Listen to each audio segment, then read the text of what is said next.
আবার আল্লাহ বললেন আম্মাই ইউজিবুল মুত্তাররা ইযা দাআহু ওয়া ইয়াকশিফুস সুআ ওয়া ইয়াজআলুকুম খুলাফাআল আরদ আইলাহুম মা'আল্লাহ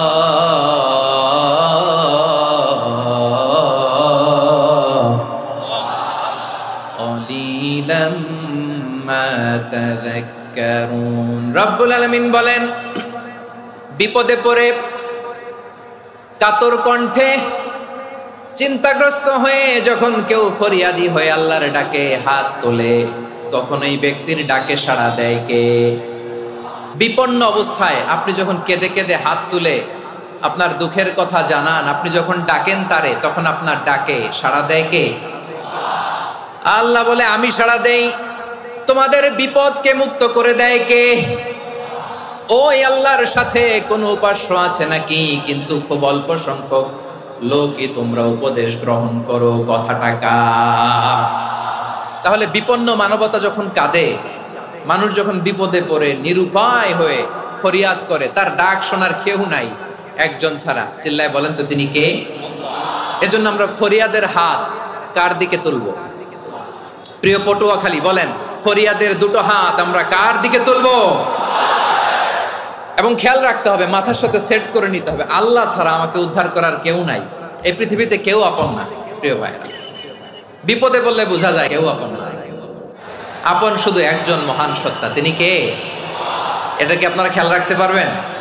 হ্যাঁ, বিপদে আপদে কেউ আমাদের বাঁচাতে পারে না, তরাতে পারে না, মুক্তি দিতে পারে না, উদ্ধার করতে পারে না, একমাত্র আমার প্রভু ছাড়া, আল্লাহ ছাড়া। চিল্লায় বলেন ঠিক কিনা?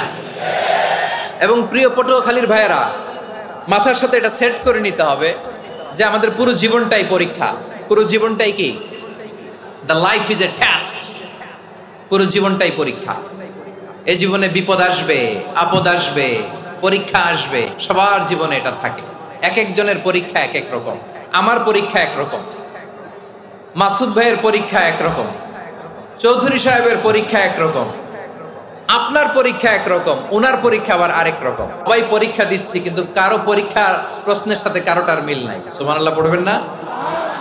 পুরোটাই পরীক্ষা ক্ষেত্র, সবাই পরীক্ষার্থী, কিন্তু প্রশ্নপত্র একটার সাথে আরেকটা মিলে না। One doesn't match the other. একজনেরটার সাথে আরেকজনেরটা মিলে না।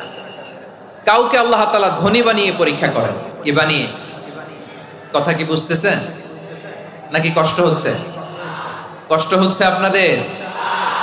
কাউকে আল্লাহ ধনী বানিয়ে পরীক্ষা করেন, আবার কাউকে আল্লাহ তাআলা গরিব বানিয়ে পরীক্ষা করেন, কাউকে আল্লাহ অসুস্থ বানিয়ে পরীক্ষা করেন। কেউ দেখবেন যে দুরারোগ্য ব্যাধিতে আক্রান্ত, ডাক্তার বলেছে আর সময় নাই, দুরারোগ্য ব্যাধি, ক্যান্সার, যার নেই কোনো অ্যান্সার, তার জন্য পরীক্ষা হচ্ছে এই রোগ।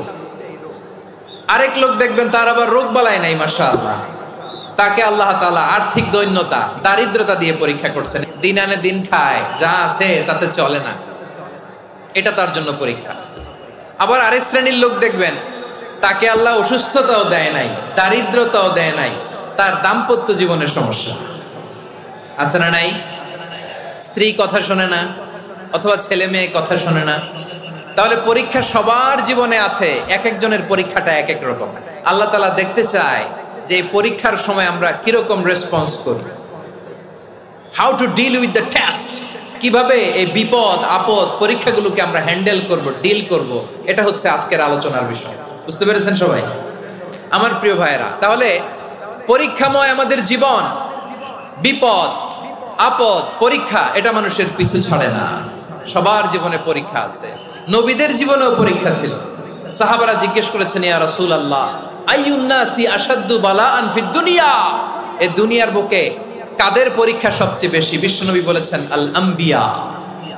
এই পৃথিবীতে সবচেয়ে বেশি পরীক্ষা আল্লাহ তাআলা নিয়ে থাকেন নবীদের। কাদের? নবীদের। সুম্মাল আমসাল ফাল আমসাল, এরপরে নবীদের পরের স্তরে যারা, তাদের পরীক্ষা। এরপরে তাদের পরের স্তরে যারা, তাদের পরীক্ষা। সিদ্দিকিনদের, শুহাদাদের, সালেহিনদের, আল্লাহওয়ালাদের। যার ঈমান যত মজবুত, তার জীবনে পরীক্ষাও তত বেশি। চিল্লায় বলেন ঠিক কিনা? তাহলে মুমিনরা, বিশ্বাসীরা, আমরা কি পরীক্ষা বিপদ আপদে ভয় পাই? হ্যাঁ, বিপদ দেখলে ভয় লাগে আপনাদের? ভয় লাগে?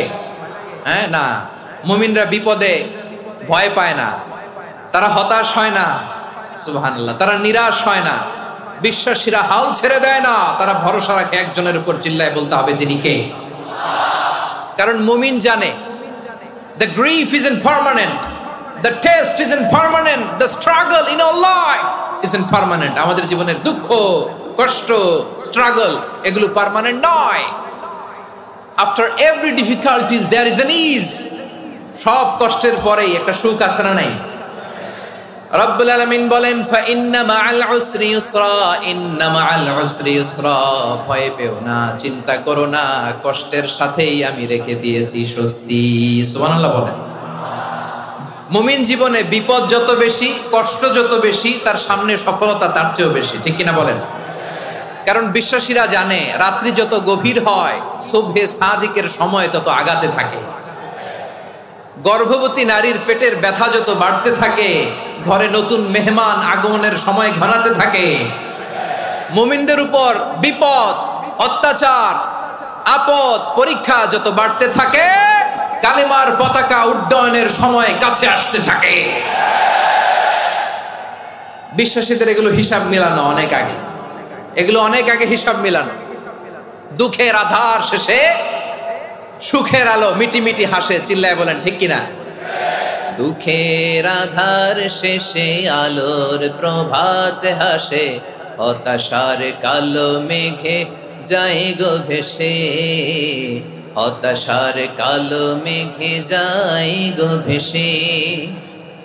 দুঃখের আধার শেষে আলোর প্রভাত হাসে, হতাশার কালো মেঘে যায় গো ভেসে, হতাশার কালো মেঘে যায় গো ভেসে। কোরআনের পাতায় পাতায় দেখো ইমানের পথ ঢাকা ব্যথার কাটায়, কোরআনের পাতায় পাতায় দেখো ইমানের পথ ঢাকা ব্যথার কাটায়। ভেঙে পড়ো না কভু হতাশ হয়ে, ভেঙে পড়ো না কভু হতাশ হয়ে, জ্বলে পুড়ে খাঁটি সোনা হও গো শেষে, জ্বলে পুড়ে খাঁটি সোনা হও গো শেষে। দুঃখের আধার শেষে আলোর প্রভাত হাসে, হতাশার কালো মেঘে যায় গো ভেসে, হতাশার কালো মেঘে যায় গো ভেসে। ঠিক কিনা বলেন? দুঃখ যত বেশি, পরীক্ষা যত বেশি, কষ্ট যত বেশি, সুখের সময় তত কাছাকাছি, চিল্লায় বলতে হবে ঠিক কিনা? এজন্য মুমিন জীবনে পরীক্ষা বেশি, মুমিনদের হতাশা নাই। মুমিনরা নিরাশ হয় না, হতাশ হয় কাফিররা। মুমিনরা কখনো হাল ছেড়ে দেয় না, মুমিনরা ভরসা রাখে একজনের উপর, তিনি কে? তাহলে আমার প্রিয় পটুয়াখালীবাসী, বিপদ থাকবে, পরীক্ষা থাকবে, এই বিপদ থেকে আমাদেরকে উদ্ধার করবেন একজন, তিনি কে? আমরা শুধু আল্লাহর উপরই ভরসা রাখবো। রাজি আছেন তো? চাইবো একজন সত্তার কাছে, আওয়াজ করে বলুন তিনি কে? একজন সত্তার কাছে চাইবে। বিশ্বনবী উনার চাচাতো ভাই আব্দুল্লাহ ইবনে আব্বাস রাদিয়াল্লাহু তাআলা আনহুকে বললেন, ইয়া আব্দুল্লাহ ইবনুল আব্বাস, হে আব্দুল্লাহ ইবনে আব্বাস, ইযা সাআলতা ফাসআলিল্লাহ, ও আব্দুল্লাহ যখন চাইবা আল্লাহর কাছে চাও, ওয়া ইযা ইসতাআনতা ফাসতাইন বিল্লাহ, যখন সাহায্য চাইবা আল্লাহর কাছে ফরিয়াদ করো। জেনে রেখো আব্দুল্লাহ, ওয়া'লাম আন্নাল উম্মাতা লাউ ইজতামাআত আলা আন ইয়ানফাউকা বিশাইইন লাম ইয়ানফাউকা ইল্লা বিশাইইন ক্বাদ কাতাবাহু আল্লাহু লাক। ও আব্দুল্লাহ জেনে রেখো, মনে রেখো, গোটা বিশ্বের সবাই মিলে যদি তোমার উপকার করতে চায় ততটুকুই তারা করতে পারবে যতটুকু আল্লাহ তোমার নসিবে সেটা লিখে রেখেছে। ঠিক কিনা বলেন? আর যদি গোটা বিশ্বের সবাই মিলে তোমার বিরুদ্ধে কনস্পাইরেসি করে, ষড়যন্ত্র করে, গোটা বিশ্বের সবাই মিলেও যদি তোমার ক্ষতি করতে চায় ততটুকুই শুধু পারবে যেটা আল্লাহ তোমার জন্য বরাদ্দ রেখেছে। যতটুকু আল্লাহ তাআলা তোমার জন্য বরাদ্দ রেখেছে অতটুকুই ক্ষতি করতে পারবে, আর এক চুল বেশিও করতে পারবে না, কমও করতে পারবে না। চিল্লায় বলেন ঠিক কিনা? এজন্য আমরা চাইবো কার কাছে?